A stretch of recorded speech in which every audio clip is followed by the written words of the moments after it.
après l'Assemblée nationale qui a déjà son bureau définitif, dirigé par Mbosso Nkodiapwanga, suivi de Kabonde qui retrouve son poste de premier vice-président.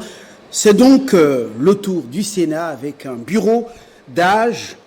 Encore, le forcing, c'est la question qui nous intéresse, qui turlupine la cervelle de beaucoup de Congolais et qui demande justement des réponses. Voilà, ça fait débat autour de ce qui est en train de se faire au niveau du Parlement. 3 invités ont répondu, le 4e, nous l'attendons encore. Eric Bilalé, cadre MLC, à mon extrême gauche. Claudel Chikamba, juriste, analyste politique, il est avec nous. Vous connaissez ses couleurs politiques. C'est pas quelqu'un qui a traversé sans le nageur ou c'est lui qui s'occupe de la nage. Et puis voilà, Kabasele Donald, lui, il est resté à l'UDPS, à moins que vous ayez changé de... Non, je ne peux pas changer. Depuis tout ce temps, je suis à l'UDPS et je l'assume comme tel. Et voilà. Et surtout que maintenant, vous êtes dans ce que les autres appellent forcing pour déboulonner. Alors, vous avez le vent en poupe, apparemment. Monsieur Fabien, il y a lieu de préciser que ce qui est en train de se faire, ce n'est qu'une expression du sens patriotique et démocratique que vit le peuple congolais. Et d'ailleurs, la politique a un tournant très décisif. Le pays est en train de traverser un virage. Beaucoup disent que c'est donc le forcing au mépris de la loi fondamentale et justement des règlements intérieurs qui régissent les 2 chambres du Parlement. Le siège vide, c'est pour M. Tchiben du FCC. Il nous a dit tout à l'heure qu'il est donc en train de nous rejoindre. On ouvre le débat. En attendant Tchiben, Eric Bilalé, on commence par l'Assemblée nationale. Un des cadres importants au cadre du MLC est donc, est-il en rébellion contre le parti? Il a postulé au mépris du ticket qui a été préparé au sein de votre parti.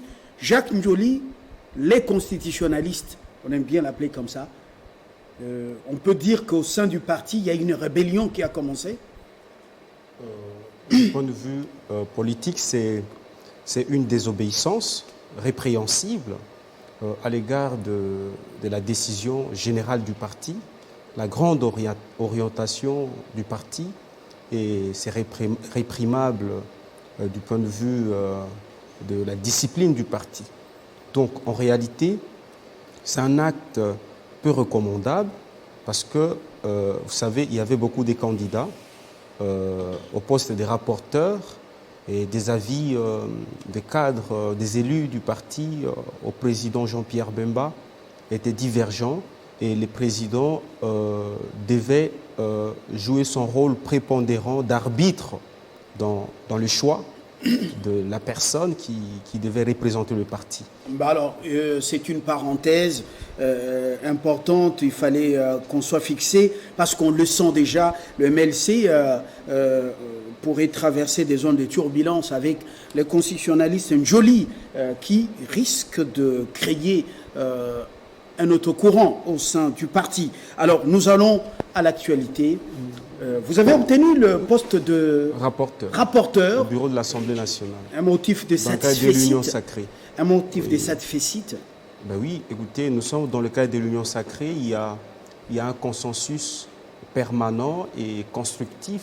C'était ça le cahier de charge qui, à un moment donné, était à la base de. Ça n'est pas un problème. Ça n'est pas un problème. Ça n'est pas un problème des cahiers de charge. Ça n'est pas un problème des cahiers de charge. C'est un problème de consensus. Et je crois que nous allons éviter des spéculations, rester sur la ligne des 3 autorités, des 3 personnalités qui tracent des grandes lignes pour l'Union sacrée. Vous voulez nous parler des autorités morales?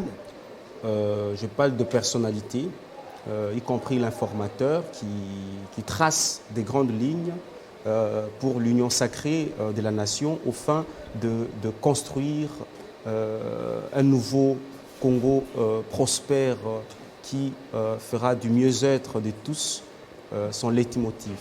Alors, tout le monde n'a pas traversé pour rejoindre l'union sacrée de la nation. Il y en a qui restent loyaux et fidèles au FCC et à Joseph Kabila.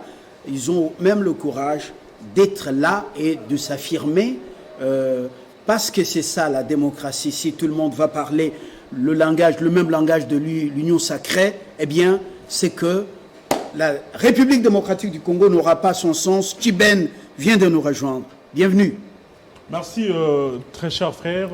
Merci à tous ceux qui nous suivent en ces moments à la maison. Oui. Nos excuses pour ces petits retards. Je m'inquiétais déjà avec...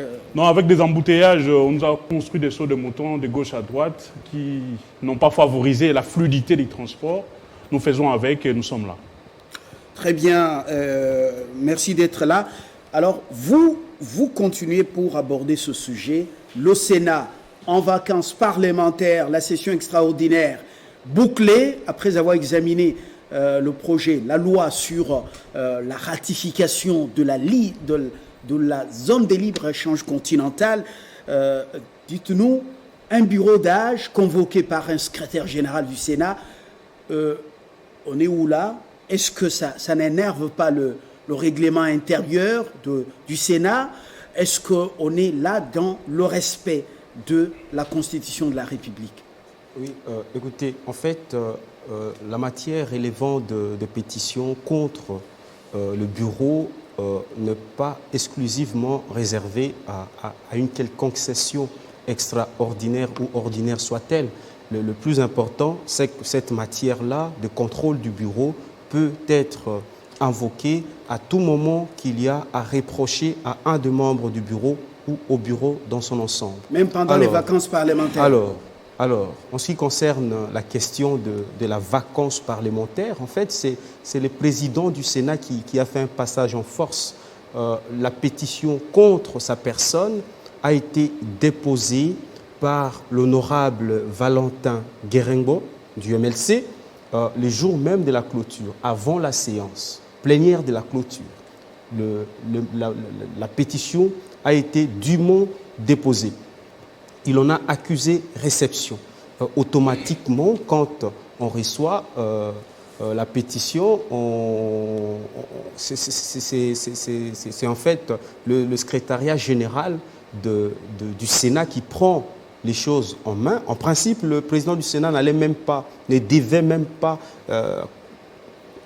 continuer la plénière de la journée. Il aurait dû, à l'arrivée, à l'ouverture de la séance plénière, informer le sénateur qu'il y a une pétition qui a été déposée le matin et qu'il ne peut pas, pour ne pas énerver les lois de la République, notamment le règlement intérieur du Sénat, continuer avec la plénière. Il aurait dû suspendre. Il a fait un passage en force. Il a passé outre l'existence. En fait, la convocation par le secrétaire général du Sénat de la plénière est un renouement à la légalité. On a tenté de compenser la faute réglementaire du président du Sénat qui s'est entêté pour convoquer cette plénière d'installation du bureau d'âge au fin d'analyser cette pétition. Merci, je vois Eric. qu'il a finalement démissionné, chose qu'il aurait dû faire. Il a démissionné, la nouvelle est tombée, elle a été confirmée. Tambwe Mwamba a voulu donc a opté pour la noblesse. Claudel Chikamba, vous êtes juriste, vous préférez faire une analyse approfondie, mais en tant que républicain. Merci beaucoup pour cette parole que vous me donnez. Je commencerai d'abord par contredire tout simplement mon prédécesseur. À mon sens, je pense que le président Alexis Tambwe Mwamba a été cohérent tout de même dans sa démarche parce qu'il disait qu'il préfère le fond que la forme, que s'il y a un groupe de députés, des sénateurs qui ne sont pas d'accord, qui ne sont plus d'accord avec lui, si c'est la majorité, il va démissionner et il est resté cohérent, il a démissionné. Cela correspond pratiquement avec la dynamique politique du moment parce que même si on s'attarde sur les questions procédurales, qui ont été biaisés, il faut le dire, parce qu'il a cité les règlements intérieurs. Si vous lisez les règlements intérieurs, il parle tout à l'heure de le sénateur qui a déposé une pétition. Mais que dit les règlements intérieurs sur la pétition? Article 195.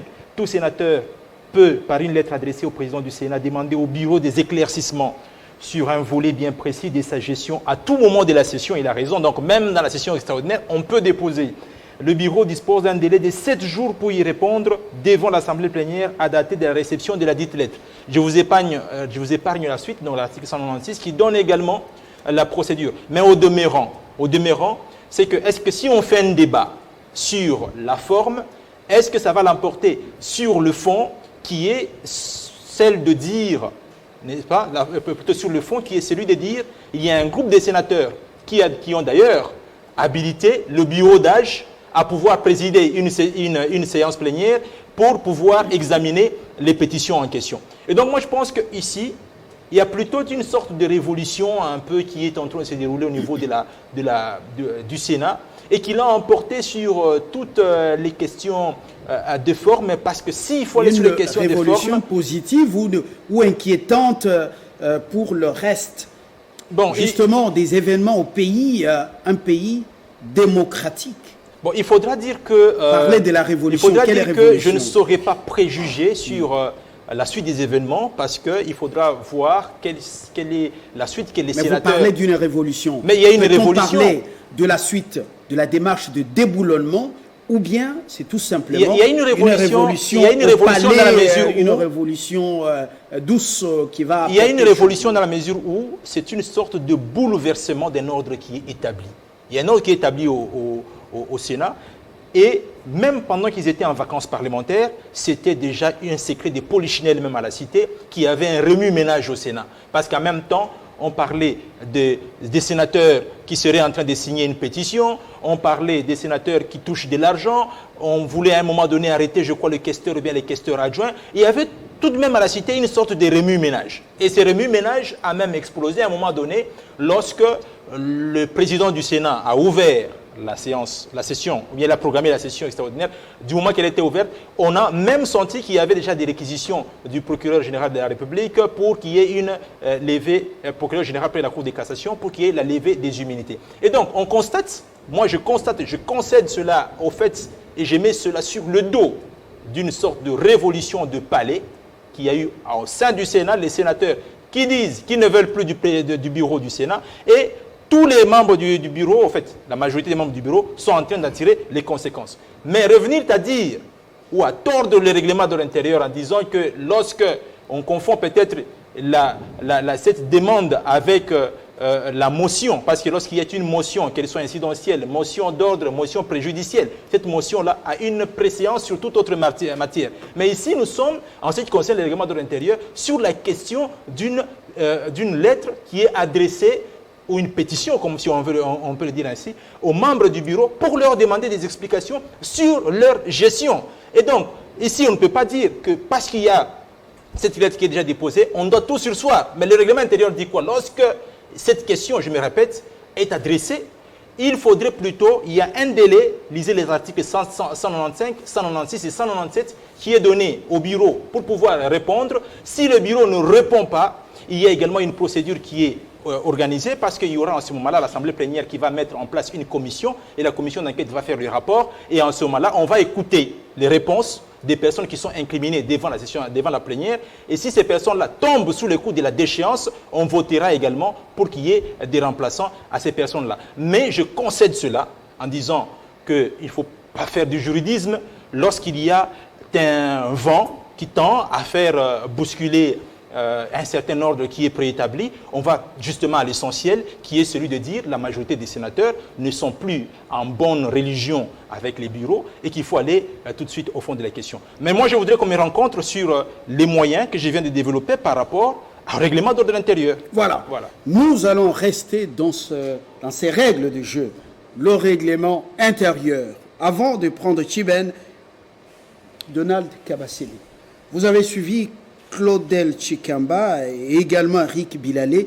Dites-nous, une révolution, déboulonnage au mépris des textes légaux, surtout du règlement intérieur de la Chambre haute du Parlement, ou tout simplement une interprétation de ces dispositions concernées mais dans un juridisme, comme on le constate, qui n'est pas une science exacte.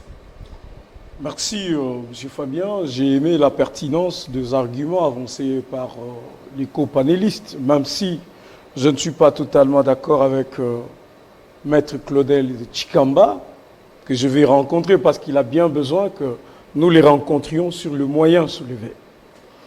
D'abord, je suis content qu'il affirme, au moins sur ce plateau, qu'il y a une révolution parlementaire, un ordre qui est en train d'être renversé. Cela fait suite au message lancé par le garant de la nation qui a appelé tous les Congolais à un sursaut patriotique.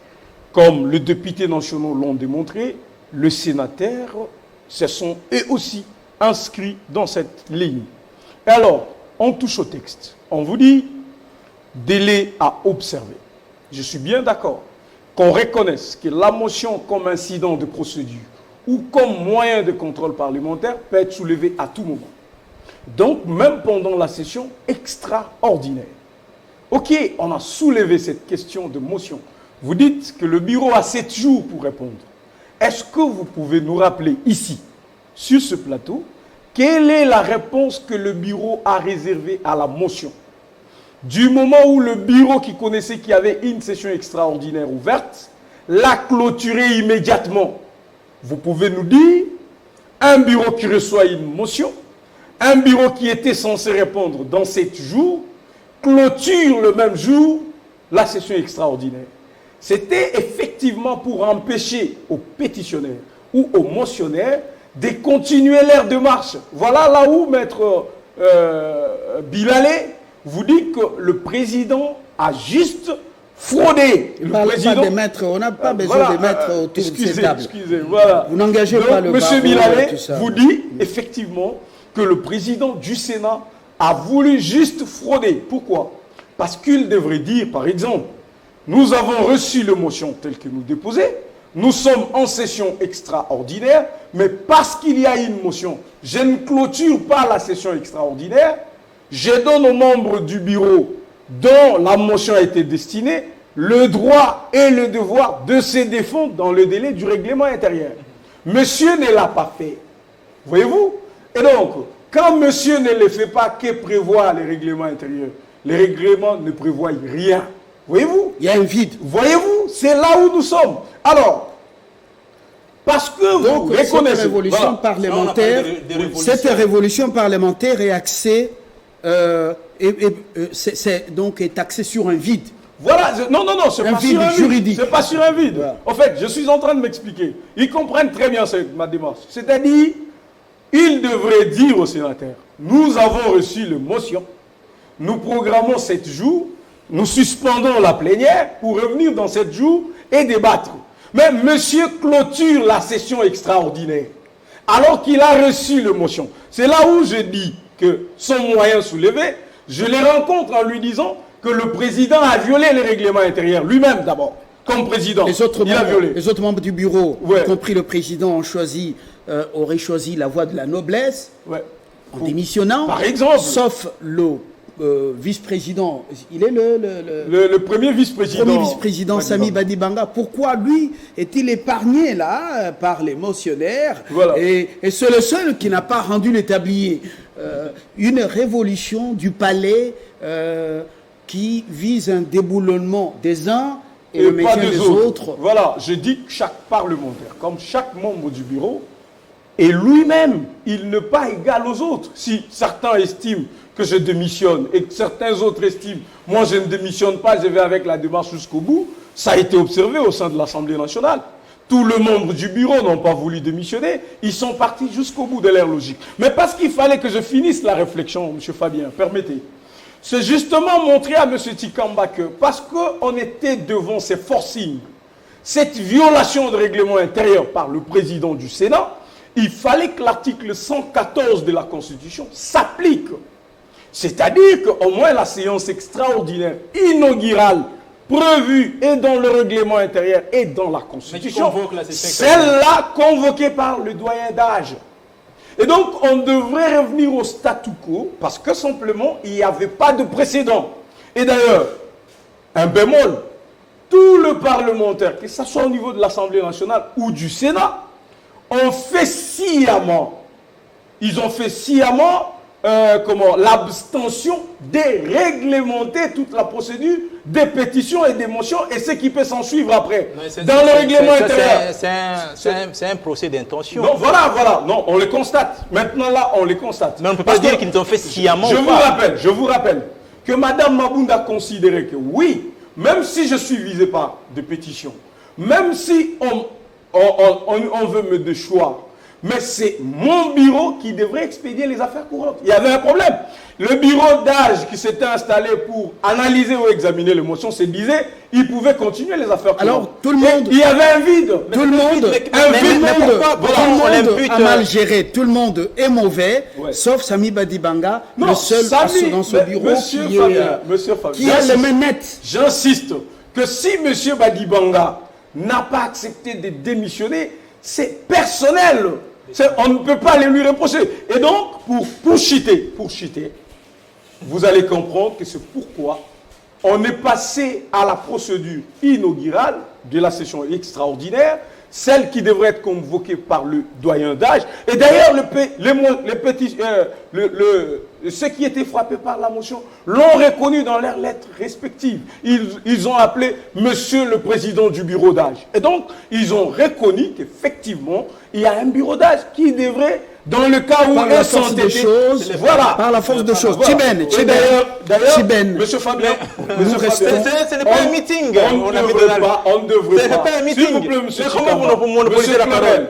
Vous ne devriez pas vous monopolisez la parole, confondre les réquisitions du procureur adressées au bureau pour que M. Tambouemamba réponde de ses actes avec la procédure du contrôle parlementaire. Le problème, c'est que vous avez monopolisé la parole. C'est ça le problème. Depuis que vous avez pris la parole. Quand vous parliez, je me taisais. Vous avez pris la parole pendant longtemps. Chiben, ça fait débat. On accepte jusque-là que vous puissiez jouer le rôle de l'assistant de Fabien Lumbala. Ça fait débat. Alors, Chiben, c'est à vous de réagir. Vous avez suivi les trois. Alors, vous avez suivi également la thématique. Il y a un vide au niveau du règlement intérieur, comme le soulignent Claudel et Donald. Alors, forcing ou tout simplement la démocratie qui est en train de bien faire sa marche. Merci, mon frère Fabien, pour la parole. Le Congo, comme pays, n'est pas un État isolé. Les us et coutumes que nous pratiquons ici ne sont pas des choses que nous avons créées. Les principes de droit, les principes politiques que nous pratiquons dans notre pays ne sont pas une invention congolaise. Ce sont des textes, ce sont des principes qui s'appliquent ailleurs, dans ces pays que vous appelez pays de vieille démocratie. Et d'ailleurs, le règlement d'ordre intérieur, la constitution que je détiens, que mon frère du MLC détient, quand vous prenez l'architecture constitutionnelle de notre pays, vous allez vous rendre compte que certains articles, certaines choses que nous avons mis dans cette constitution proviennent de la France, de la Belgique, et que nous sommes dans une même famille du droit, la famille romano-germanique, et nous partageons le même principe de droit des justes coutumes parlementaires. Sur ces points, je suis d'accord avec tout le monde. Ils seront d'accord avec moi. Mais quand mon frère Donald Kabasele me dit, nous sommes dans une révolution. Vous avez posé une très belle question. Une révolution négative, une révolution positive sur le plan politique et sur le plan du droit. Je dirais une révolution négative. Nous sommes en train d'assister à une sorte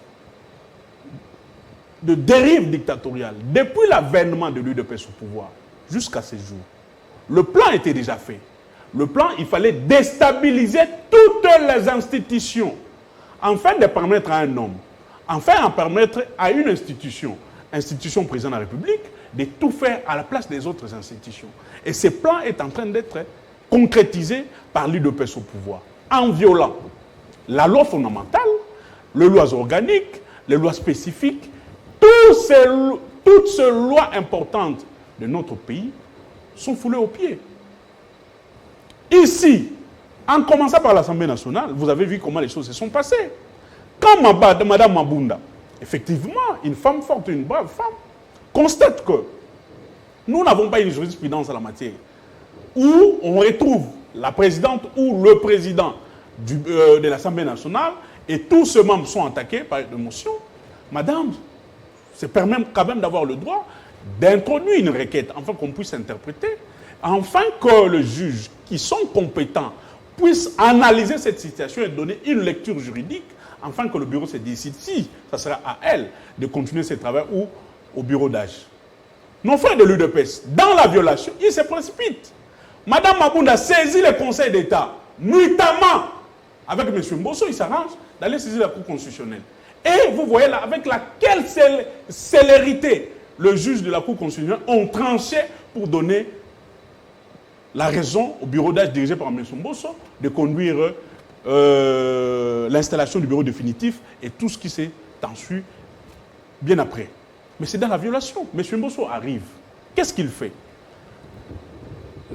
Le règlement de l'intérieur veut que, avant chaque plénière, qu'il y ait conférence de président. M. Mbosso a mis ça de côté. Pas de conférence de président. Il n'accorde même pas la parole aux députés FCC. Malgré toutes les démarches posées, il donne de raisons qui ne tiennent pas debout. Et au niveau de quorum, il y a eu des doutes par rapport au nombre de députés. Mais c'est quelqu'un qui vient quand même du FCC. Comment peut-il... Je ne refuse pas. Quelqu'un qui vient du FCC, mais qui a fait... Quelqu'un qui vient du FCC, qui a fait 40 ans dans l'administration, 40 ans en tant que parlementaire. Il fut moubutiste, il fut tshisekédiste, il est devenu kabiliste, il est rentré tshisekédiste. Donc, M. Mbosso nous a démontré effectivement que le plan de l'UDPS était ce plan-là de déstabiliser les institutions de la République. Donc il a été endoctriné seulement dans un laps de temps. Effectivement.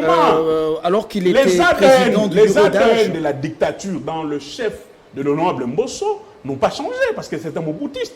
Il a même reconnu sur nos radios de la place qu'il était fier du bilan de Mobutu, qu'il était fier de parler de ce bilan-là en tant que moboutiste. Donc, nous ne les tenons pas rigueur. Nous comprenons qu'il est né dans cette dictature. Il a grandi avec. Nous ne pouvons pas reconnaître cette ère démocratique que Joseph Kabila Kabange a amené dans ces pays. Mais maintenant, nous savions très bien que la destitution du bureau Mabunda s'est faite sur base de principes antidémocratiques. Et on savait, Tamou Mamba et tout son bureau savait que dans les jours à venir, l'argent qui est en train de circuler va circuler, la violation des textes va battre son plein pour qu'enfin que puisse laisser la place à un bureau d'âge qui a été installé dans la violation. Mon frère me dit que c'était tout à fait normal qu'il y avait un vide juridique. Mais la session a été clôturée. En violation ou pas, la session a été clôturée. Et deuxièmement, on nous parle de la motion. Il y a des honorables députés qui ne sont pas ici sur place, qui ont appelé Tamboué Mamba pour dire qu'ils ne sont pas sur place, qu'ils n'ont pas signé la... Vous parlez des sénateurs. Des sénateurs. Comme d'ailleurs ce fut le cas des députés. On avait constaté certaines irrégularités dans des pétitions qui ont été destinées pour destituer le bureau Mabunda. Les mêmes irrégularités ont été constatées pour la destitution du bureau Tamboué Mamba. Toutes ces choses n'ont pas été prises en compte parce que l'objectif, il faut que Tamboué Mamba et les autres membres de l'FCC puissent partir. Oui. Partir, oui, mais dans la violation. Mais nous rappelons nos frères de l'UDPS. Parce qu'apparemment, ils ont passé 38 ans dans l'opposition, ils n'ont fait que copier le mauvais exemple, c'est-à-dire la violation de la Constitution, mais qui s'adapte. Donc vous reconnaissez avoir violé plusieurs fois la Constitution, les règlements intérieurs de deux chambres de Parlement, c'est que l'UDPS a bien copié, bien noté pour l'appliquer. C'est ce que nous constatons. Parce que si, et seulement si, l'UDPS avait évolué dans le sens de copier tout ce que Mobutu, malgré qu'il était dictateur, qui a fait dans ces pays, tout ce que Kabila a fait dans ces pays, la construction de routes, des hôpitaux, on penserait que l'UDPS allait jeter ces pays dans le jalon de la reconstruction. Mais malheureusement ici, nous constatons que tout ce que l'UDPS a copié, C'est la violation de le la ML, c'est Constitution. Éric Bilal. Et je vais citer pour dire là, je ne vais pas monopoliser la parole comme mon frère de l'UDPS. Je dirais à nos frères de l'UDPS que tout ce qu'ils sont en train de poser 4 actes dans notre pays, ces actes-là vont rester et seront considérés comme des jurisprudences. Demain ou après-demain, ces choses-là poseront problème Éric, dans la marche démocratique merci. pour qu'enfin que notre pays aille de l'avant. Merci Jean-Claude Chiben. C'est Jean-Claude. Jean-Serge. Jean-Serge, excusez-moi. Alors, Éric Bilalé, au MLC, vous êtes en train de constater que l'UDPS est en train de récupérer l'impérium dans les violations flagrantes des textes légaux. Non, pas du tout. En fait, nous avons une approche on ne peut plus rationnelle de la chose, parce que ça n'est pas parce que quelque chose ou une certaine pratique institutionnelle ne relève pas d'un acte réglementaire ou un acte d'assemblée qu'on doit chanter directement la violation d'un quelconque texte. C'est vrai que la pratique institutionnelle peut être prétère réglementaire, c'est-à-dire au-delà du règlement, dans la mesure où, dans le cas d'espèce, vous allez constater avec nous que le président du Sénat évincé, démissionnaire, a en fait frauduleusement clôturé la session extraordinaire, parce que le matin, il reçoit dûment la pétition contre son bureau, il arrive, il décide de clôturer frauduleusement la session. Mais Donald dit qu'il y a un vide. Oui, le règlement intérieur, c'est pourquoi j'ai parlé de la sur ce point, le législateur restait muet. C'est pourquoi j'ai dit c'est une pratique institutionnelle prétère réglementaire. Bon, certains peuvent parler de la révolution. La révolution, c'est juste un changement brusque. Et en politique, lorsque la plénière souveraine prend des mesures et décide d'agir correctement, politiquement correct, faire le politiquement correct, ça n'énerve pas forcément les règlements. Donc je disais que le président du Sénat, en clôturant brusquement la session extraordinaire, l'a fait frauduleusement et a voulu imposer la force plutôt que la force du droit. Il a posé des actes frauduleux et en droit, il faut retenir, la fraude corrompt tout. Et c'est ce qui a fait que le secrétaire général du Sénat, ayant constaté qu'il y a eu fraude dans les chefs du président du Sénat, qui voulait échapper à tout prix à cette motion, il a convoqué la plénière. Un secrétaire général sous la coupe de politique? Non, pas du tout. Vous savez, le Sénat est une institution politique. Il fait partie du Parlement, qui est une des institutions politiques de la République. Et c'est vrai qu'il y a une administration. Cette administration est largement sous contrôle de l'action politique du Sénat. Alors, un secrétaire général qui a ce rôle prépondérant de convoquer la plénière d'installation du bureau d'âge l'a fait correctement. Moi, je ne trouve pas d'inconvénient qu'on en arrive là, parce que la plénière est souveraine. Le plus important pour nous, le plus important dans cette pratique institutionnelle, c'est le fait que le membre même du bureau ait reconnu l'autorité du bureau d'âge et ait constaté qu'ils ont été emportés dans une erreur flagrante du président évincé du Sénat, et ils ont démissionné honnêtement et en toute probité. Moi, je suis d'avis avec eux, mais il faut aller plus loin, parce que le confrère Chibansou disait ici qu'il ne fallait pas confondre... C'est plutôt Kabasele. Kabasele. Excusez-moi, confrère. Wow. Qu'il ne faudrait pas confondre... Vous irez au barreau, vous appelez confrère. Confondre, donc autour de la table, il ne faudrait pas confondre on n'a pas d'avocat la ici. réquisition du procureur général près la Cour de cassation et un acte de contrôle parlementaire, une motion tendant à évincer le bureau. Ici, nous sommes en présence d'une action purement politique. Et la plénière est souveraine, je vous dis. La pratique institutionnelle en droit parlementaire démontre que la plénière peut aller au-delà par moment des actes d'assemblée. Parce que les actes d'assemblée, il y a les règlements intérieurs, il y a les résolutions, et la plénière, parce qu'elle est souveraine, elle peut aller au-delà. Et on ne peut pas tenir comme le bouc par ses cornes la plénière d'une assemblée délibérante comme le Sénat qui agit en toute souveraineté et une souveraineté bien que du second degré tirée du souverain primaire. Alors nous allons parce qu'il y a des détails, je suis partisan des détails même si on dit que le diable est dans les détails, à l'issue de l'élection ou des élections des membres du bureau, c'est terminé tard. Il y a eu la fête à Pullman Hotel ou au Pullman, ça dépend.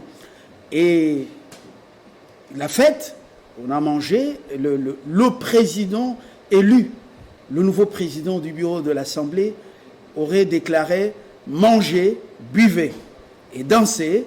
Le président a dit « vous avez abattu un travail des titans, vous êtes fatigué, mangez, buvez et dansez ». Est-ce que c'est un langage d'un politique rompu, coaché, et qui dénote vraiment la séparation des pouvoirs? On dirait que ce qui se fait au Parlement est bien commandé de quelque part. Dans un contexte particulier, je suis partisan de la distinction des lieux publics, que ce soit les lieux publics par destination ou par nature ou par anticipation, du fait de la présence d'un certain nombre de personnalités à un endroit. Le plus important, ce qu'il faut retenir est que le président de la République a un rôle d'arbitrage et un rôle de garant du bon fonctionnement des institutions. Lorsque l'Assemblée nationale est en danger, le Sénat est en panne, le président de la République, en tant que garant du bon fonctionnement des institutions, doit y veiller et encourager les députés nationaux qui ont fait preuve d'une bravoure légendaire à l'égard du FCC maladroit, à l'égard du FCC maladroit. Ils ont bravé la peur, ils ont pris des décisions. Dans nos territoires, d'autres massacrés, les autres mangent, boivent et dansent. Après, un petit plat de $10 ou de $20 ne peut pas empêcher le peuple Merci beaucoup. de vivre. Bon, moi, c'est une question de volonté politique. Merci beaucoup. Je relaye les opinions et puis je pose des questions par rapport aux préoccupations du peuple congolais. Merci beaucoup. Je crois que... il y a une question qui m'a été posée. Je crois que je peux réagir carrément à rapidement. À ce que mon voisin de gauche était en train de dire. À ce que j'ai noté beaucoup d'incohérences dans ce qu'il disait. Il y a une sorte d'euphorie par laquelle il passe. Et il dit tout simplement que la plénière est souveraine. Mais la souveraineté de la plénière ne peut pas... D'abord, les compétences dévolues à la plénière. C'est que la plénière a des attributions, 22 au total, j'en ai énuméré à la lecture du règlement intérieur de l'Assemblée du Sénat. Et ces compétences qui sont dévolues à la plénière sont limitativement énumérées, comme je le disais. Et dans ces compétences, la plénière n'est ni compétente pour convoquer une session extraordinaire, ni compétente pour imposer une notion.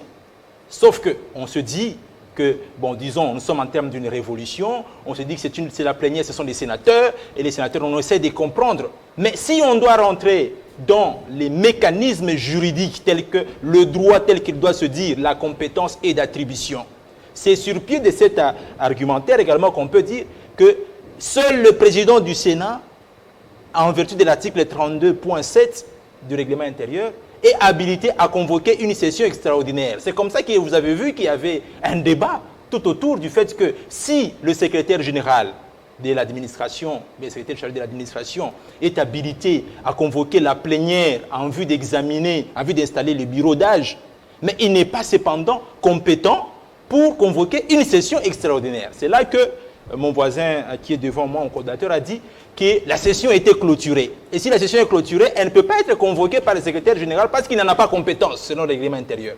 Mais au demeurant, moi je me suis dit que puisque la population congolaise est fatiguée de ces débats politiciens, tel a fait, tel a bouffé, tel a détourné, l'argent a été retrouvé dans les coffres forts de celui-là, celui-là dit non, c'était parce que c'était retiré la nuit, que l'argent s'est retrouvé chez moi, c'est millions, 2 millions d'euros, 3 millions d'euros. Puisque la population qui nous suit en ce moment est fatiguée d'entendre parler de ces chiffres et de suivre la versatilité. Parce que il ne s'agit pas d'un dynamisme politique. Il ne s'agit pas non plus d'un réalisme politique, ou comme on dit de la réelle politique, ou bien du politiquement correct. Il s'agit d'une versatilité des hommes politiques congolais, qui aujourd'hui, il y a 5 mois, même aujourd'hui, là, tels qu'ils sont là, ils peuvent, vous avez vu, ils ont fait une motion contre le premier vice-président du Sénat, et finalement, quelques temps après, on se dit, on n'a plus d'intérêt dans cette motion. La motion est tombée d'elle-même, la pétition est tombée d'elle-même, on passe à autre chose. Même le président de la République le sait. L'homme politique congolais est versatile. Il change d'avis à tout moment et il est en train de naviguer dans l'espace congolais selon ses intérêts. Et donc ici, nous ne pouvons pas faire passer des arguments politiciens au-delà du respect du règlement intérieur. Le règlement intérieur ici est tout simplement tombé, est passé sous la trappe par le fait qu'il y avait une révolution qui était en cours. L'euphorie, l'effervescence, une sorte de transe collective. Et donc, le président Tambou Mwamba en a tiré les conséquences, les membres du bureau en ont tiré les conséquences. Et moi, je le félicite pour le pragmatisme, parce qu'on ne peut pas rester dans un environnement tel qu'il y a un changement qui est en cours. Positif ou négatif, je ne voudrais pas préjuger, parce que je dis que je voudrais voir d'abord les résultats. Avec toutes ces démissions, est-ce qu'il y aura vote encore il y aura vote ou non des pétitions pour pouvoir encore déchoir, alors que... Mais le règlement d'ordre intérieur, le règlement intérieur lui-même donne la réponse. Parce que, et ça c'est pour rencontrer aussi mon frère Donald Kabasele, lorsque on dépose la pétition, il y a 7 jours pour analyser, peut-être que là où il dit que le président aurait dû, n'est-ce pas, n'est pas clôturé, mais voir le cheminement, parce qu'il y a des délais qui sont très très bien installés, qu'il fallait suivre 7 jours. Après, il y a une commission qui doit être mise en place. Cette commission doit faire un rapport. Les rapports doivent être examinés en plénière. Peut-être que de ce point de vue-là, la procédure aurait pu être celle-là. Mais lorsque on constatera si un membre démissionne et qui crée une vacance, les vacances qui sont créées, on devra convoquer une plénière pour voter les membres en vue de combler le bureau par rapport aux membres qui sont vacants. Et donc moi je persiste et signe en ce moment qu'il ne faut pas qu'on livre à la population qui nous suit. Il ne faut pas qu'on nous suive à la population. Il y a eu des émissions en cascade. Il n'y a que Badibanga, Sami, qui n'a pas démissionné. Alors, la prochaine étape, c'est laquelle avec le bureau? La prochaine étape... On va d'abord, après avoir reçu les démissions, passer au vote des pétitions, où on passe carrément à l'élection du bureau définitif. Non, on va d'abord, on devrait, hein, parce que je ne sais pas ce que la plénière va voter avec le bureau d'âge comme un calendrier. Mais à mon sens, c'est qu'on devrait d'abord, la logique voudrait dire que le bureau d'âge doit d'abord vider la question pour laquelle il a été installé, c'est-à-dire vider l'examen des pétitions contre les membres qui n'ont pas voulu démissionner, et après sortir... si ces membres tombent, bien sûr, si ces membres tombent et que le bureau d'âge doit continuer, mais du moment que s'il n'y a plus de pétitions à l'encontre du président Sami Badibanga, il y a une procédure qui devrait être, une option qui devrait être levée s'il faut organiser une élection pour combler les vides ou quelle sera la démarche qui devrait être déterminée. Ce sont des options qui devraient être levées. Mais je voulais quand même terminer par un élément assez important. C'est qu'il ne faudrait pas qu'on emballe la population qui nous suit dans un débat politicien. Lequel, c'est-à-dire... Lorsqu'il y a un intérêt politique à atteindre, on change de langage aujourd'hui. Aujourd'hui, je vois le MLC qui est très tendre. Le MLC qui est très tendre. Alors qu'il n'y a pas longtemps, le MLC, en tant que membre de la MOUCA, était vraiment catégoriquement opposé à toute action du président de la République. Mais moi, je crois que vous allez répondre à votre temps. Mais moi, je pense qu'aujourd'hui, on gagnerait en temps. Ils ont même un carton rouge, hein. On gagnerait en temps. On gagnerait en temps. Carton rouge en attendant le carton rouge. Carton jaune en attendant le carton rouge. Je termine en disant qu'on gagnerait en temps, en disant à la population réellement les choses telles qu'elles sont.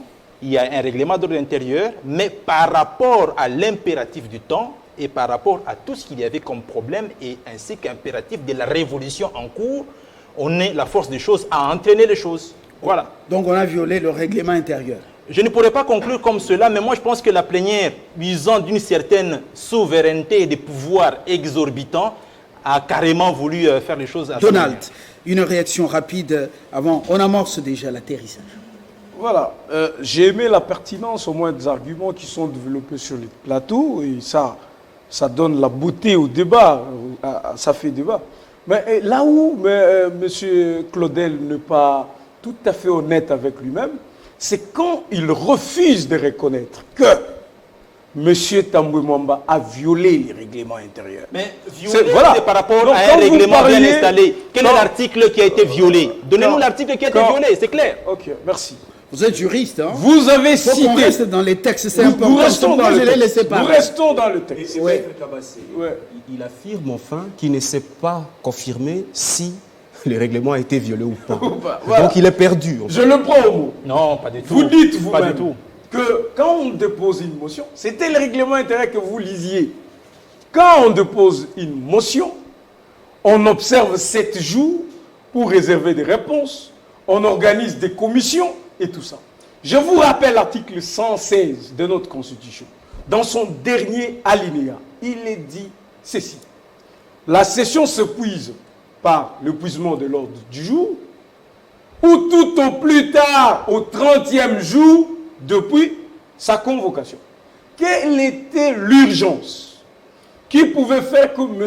Alexis Tambwe Mwamba, ayant convoqué une session extraordinaire, pouvait la clôturer le même jour? L'épuisement de l'ordre du jour. S'il te plaît, on dit l'épuisement de l'ordre du jour, on donne un délai de 30 jours.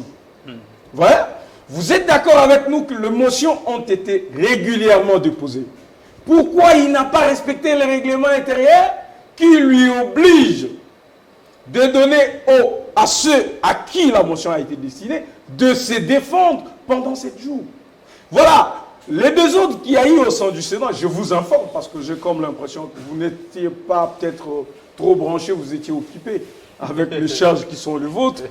Mais je vous informe que s'il y a eu des imbroglios au sein du Sénat, c'est parce que les sénateurs ont refusé qu'on ne pouvait pas clôturer la session extraordinaire. Voilà. Les sénateurs disent à Tambwe Mwamba, oui, tu es président, mais tu dois t'adresser à la plénière. Donc, pour nous, la plénière, l'ordre du jour n'est pas épuisé. Il y a une motion, nous devons en débattre.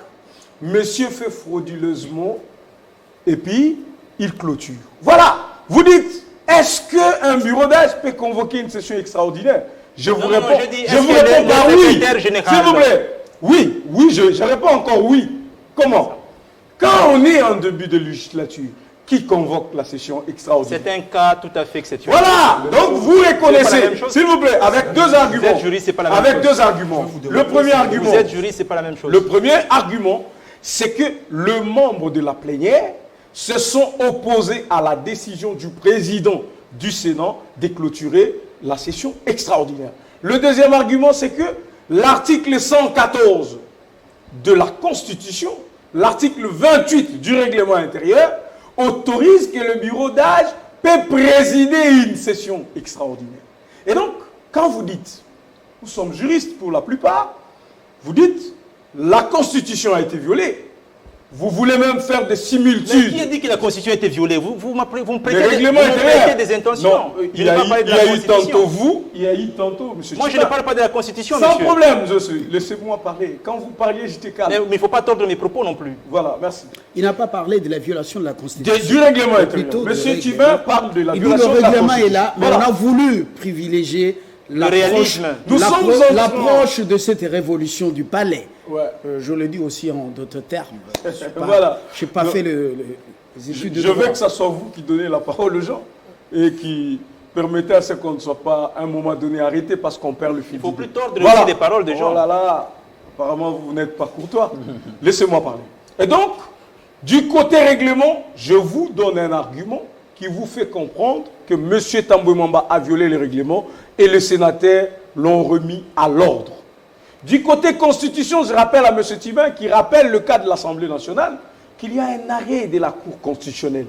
Mais qui êtes-vous, M. Thibin, de juger de la Constitution si vous n'êtes pas la Cour constitutionnelle? La Cour vous dit, cette démarche, elle est constitutionnellement régulière. Monsieur Kabasele, Monsieur Fabien. Question de relance. Je vous fais seulement remarquer qu'un groupe important des sénateurs s'est réuni en urgence à Procoqui, ici en Galima, pour dénoncer ce qu'ils appellent dérive dictatoriale. Ils en appellent à l'intervention urgente du chef de l'État. Est-ce que ce n'est pas interpellateur?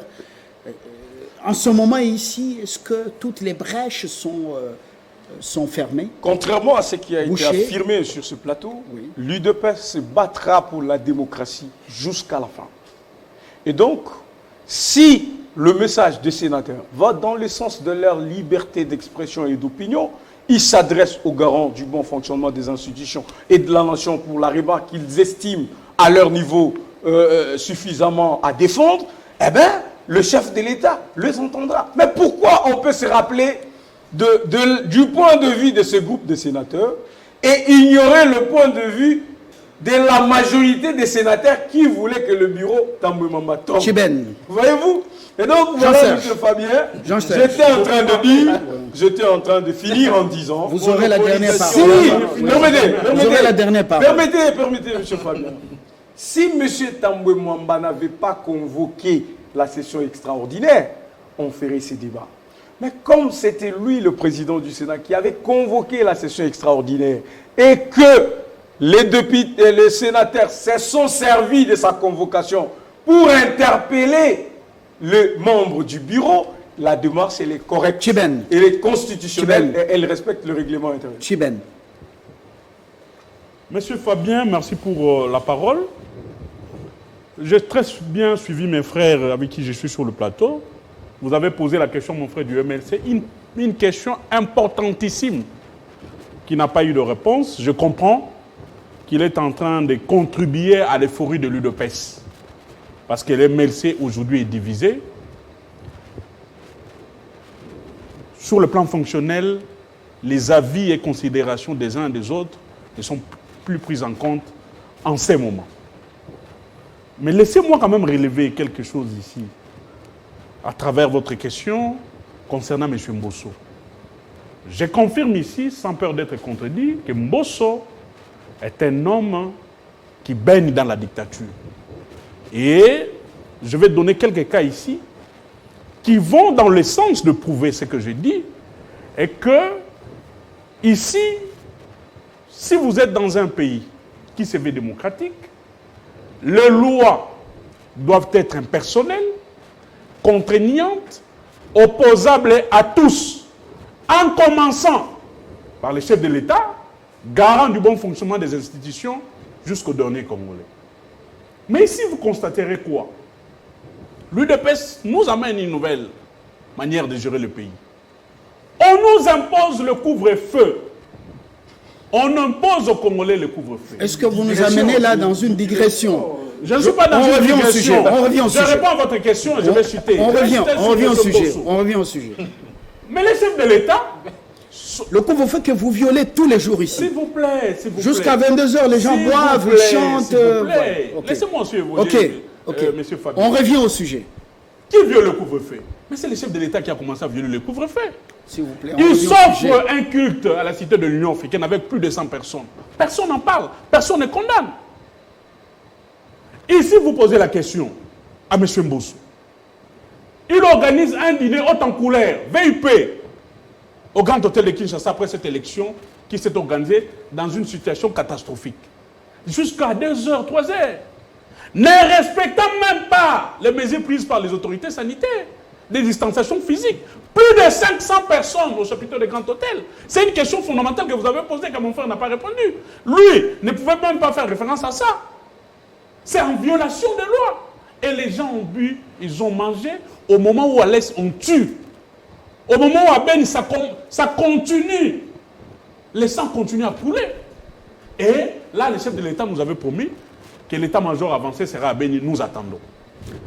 Ici, les cas sont légion. Je ne peux pas continuer. Mais ce qui s'est fait aujourd'hui au Parlement, ces choses ont été planifiées de bout en bout par l'UDPS. Qu'est-ce que vous avez fait pour bloquer cette machine? Nous sommes des démocrates. Nous sommes ceux qui respectent la loi. Je vous donne le cas le plus récent.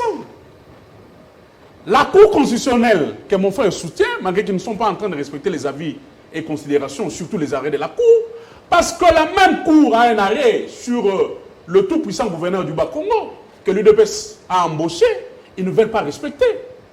La même Cour a donné un arrêt pour le gouverneur du Sankourou, jusqu'aujourd'hui gouverneur. Ils n'ont jamais respecté les arrêts de la Cour. Rentrons au sujet. Maintenant, Sénat. Oui. la Cour constitutionnelle a donné une interprétation. Ils sont tous ici juristes. Cet arrêt est venu légitimer, évidemment, le vagabondage politique. Cet arrêt est venu légitimer la transhumance politique qui est en train de battre son plein en République démocratique du Congo. Ça a permis à un député de devenir un électron libre. Parce que ça allait dans le sens de caresser les intérêts de l'UDPS et de l'Union sacrée. Ça a permis aux députés de FCC de postuler comme candidat indépendant aux élections qui se sont organisées à l'Assemblée nationale.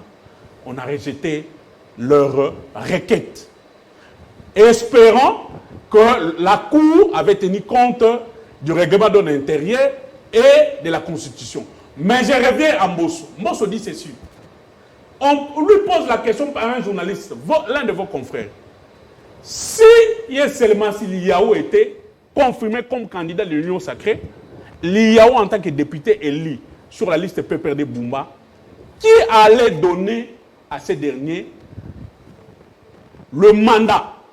Parce que le député élu sur la liste d'un parti politique doit présenter, c'est le regroupement politique ou le parti qui présente son visa au niveau des élections de l'Assemblée. Et Mbosso répond en disant ceci. Il dit ceci. Le 33 ou les 43 députés du PPRD, issus du PPRD, allaient se réunir entre eux et ils allaient mettre sur pied un mandat pour donner à Liao pour postuler. Il répond comme ça. Vous comprenez qu'ils sont dans la logique de violer les textes.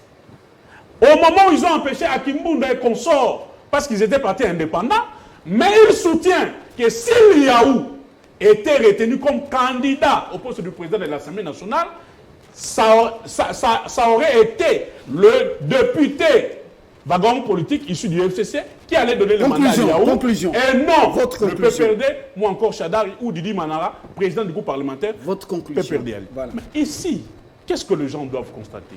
Les gens constateraient que nous sommes en train de tomber plus bas sur le plan de principe, des textes, de lois, des us et coutumes parlementaires. Et ce que nos frères de l'UDPS sont en train de poser comme actes, ces actes resteront dans l'annale de l'arsenal juridique, politique et parlementaire de notre pays. Merci. Et surtout que ces actes peuvent devenir une jurisprudence dans tous les domaines. Au risque d'être copié par vous, non, au risque d'être copié. où parce vous que demain, reviendrez aux affaires en 2023. Pas forcément, nous sommes en démocratie. Oui. Demain, ça peut être Fayoulou, président. Ça peut être... vous envisagez déjà une coalition avec Fayoulou en 2023. Demain, ça peut aussi être mon frère Eric, excusez-moi. Bilalé. Bilalé, du MLC président. Ouais. Donc, ces présidents qui viendront demain copieront et mettront en musique ces jurisprudences pour s'accrocher dans des institutions. Est-ce que nous sommes sur la question, la toute dernière à chacun? Vous avez une minute. Sommes-nous sur la bonne voie pour un État des droits, une République démocratique du Congo, avec des institutions fortes, mais pas des hommes forts? Sommes-nous sur la bonne voie dans le respect de l'éthique de gouvernance pour que cela porte des fruits dans les assiettes des Congolais? S'il vous plaît, une minute. Absolument, je vais faire usage utile de ces petits temps qui m'est imparti. Je voudrais quand même vous rappeler que le MLC n'est pas divisé. Hein. Vous avez des accusations de votre point de vue du FCC. Vous aviez peut-être planifié la division du MLC, mais ça n'a pas marché. Au sein du MLC, il n'y a qu'une seule voix, celle du parti et de son président, le chairman Jean-Pierre Bemba. Il y a des orientations claires. S'il y a des rébellions sont sanctionnables. En fait, de ce point de vue, il ne faut pas vous inquiéter. Le MLC n'est pas divisé. C'est une accusation gratuite. Conclusion. Ce qui concerne la violation de loi, je crois que le confrère m'accuse des incohérences. J'ai réalisé après que c'est lui-même qui incarne la cohérence dans la mesure où il affirme des choses sans être à mesure de le prouver. Il dit que le règlement, il ne sait pas affirmer que le règlement a été violé, il ne sait pas démontrer que la Constitution a été violée. Donc nous sommes dans des spéculations. Et le monde des spéculations n'est pas mien. Je ne joue pas à ça. Ce qui concerne la construction de l'état des droits. L'état des droits, c'est un processus. Nous sommes au sein du mouvement de libération du Congo depuis la fondation du parti par le chairman Jean-Pierre Bemba. attachés aux valeurs de la démocratie et de l'état de droit. Nous sommes un parti républicain qui incarne des valeurs, un parti qui pense qu'au sein de la RDC, au centre de l'Afrique, on peut construire par la volonté politique un État fort, démocratique et économiquement protecteur de sa population. En ce qui concerne la sécurité, vous avez invoqué la question de l'Est. Vous savez que la sécurité, c'est notre leitmotiv. Quand nous sommes au sein de l'Union sacrée, avec l'UDPS, je crois que nous partageons. La Mouka, c'est notre plateforme à nous. Et vous savez bien, vous avez parlé de cartes. Non, ça, c'est un autre débat des bas étages. Vous savez bien qu'un coordonnateur de la Mouka n'a pas la compétence de signer au nom de la Mouka un acte seul. Au sein de la Mouka, il n'y a que des signatures communes. Il n'y a que des signatures communes. Non, écoutez, vous parlez de la rébellion. Nous sommes la partie majoritaire. On en parlera dans un autre débat. Absolument. L'affaire La Mouka. Donc, nous croyons en la démocratie, Union sacrée. nous croyons en l'état de droit et nous en sommes le partisan constructeur. Claudel, votre conclusion. Merci pour la parole. Je constate bien évidemment que mon ami du MLC n'a pas vraiment une position bien tranchée parce qu'en même temps, il est à la Mouka. Son parti n'a jamais quitté la Mouka jusqu'à ce jour. C'est-à-dire, on voit si ça ne marche pas avec le président Tshisekedi, il faut vite faire un comeback, mais on vient de vous le dire. Ma question. Monsieur Fayoulou vous a déjà expliqué. Sommes-nous sur la bonne voie? Alors, sur la bonne voie, j'en doute un peu. Sur le plan légaliste, dans la mesure sur où, le plan je l'ai dit ici, que le peuple attend. Je l'ai dit ici sur ce plateau, les hommes politiques congolais, j'ai suivi mes co-débatteurs qui parlaient de la politiquement correcte, qu'il faut privilégier le dynamisme. J'ai parlé ici des révolutions. Eh bien, l'homme politique congolais pêche par la versatilité. Aujourd'hui, la parole donnée par un homme politique congolais ne peut pas aujourd'hui faire preuve, ou bien ne peut pas avoir une certaine Vous êtes pessimiste. Je ne suis pas pessimiste, mais je crois que si le président de la République, garant du bon fonctionnement des institutions, par bien sûr le dynamisme qu'il veut impliquer avec l'Union sacrée, pourrait remettre les choses sur leur ligne droite, les choses peuvent marcher. Mais si il consent à ce que l'homme politique congolais, qui est versatile et qui ne sait pas donner des réponses aux vrais questionnements de l'heure, continue avec ce comportement, l'état de droit risque d'être une chimère. Et voilà. Kabassele. Donc d'abord, je note que mon frère Tchibin a un problème particulier. Je ne sais pas, une colère ou une haine contre M. Mbosso et l'UDPS. Je ne voulais pas arriver là. Je voulais qu'on reste dans le débat. Mais au moins, il nous a dit ici sur ce plateau que l'UDPS aurait copié les violations de constitution qu'ils auraient fait pendant 18 ans. Non, nous n'avons rien copié. Et ça risque d'être... C'est ce que je dis. C'est ce que je dis. Jurisprudence. C'est ce que je dis que quand il dit la Cour a légitimé une farce ou quelque chose comme ça. Non, mais ça ne peut pas se dire d'un homme politiquement outillé. S'il te plaît, s'il te plaît. Vous voyez que, vous aviez déjà vous voyez que dans sa langue, sur sa bouche, il n'y a que le nom de Mbosso. Mais épargnez-nous de votre colère contre Mbosso, contre l'UDPS, mon parti. Sommes-nous sur la bonne voie? Nous sommes sur la bonne voie. État des droits. Aujourd'hui, éthique de gouvernance. Aujourd'hui, le pays avance vers des lendemains certains. Aujourd'hui, les amis du peuple RD sont divisés, même s'ils rejettent la division dans d'autres camps. Aujourd'hui, il n'y a plus d'autorité morale au sens du FCC. Aujourd'hui, il n'y aura plus des hommes très influents qui passeront à côté de la justice. Aujourd'hui, tu voles, tu détournes, on t'arrête.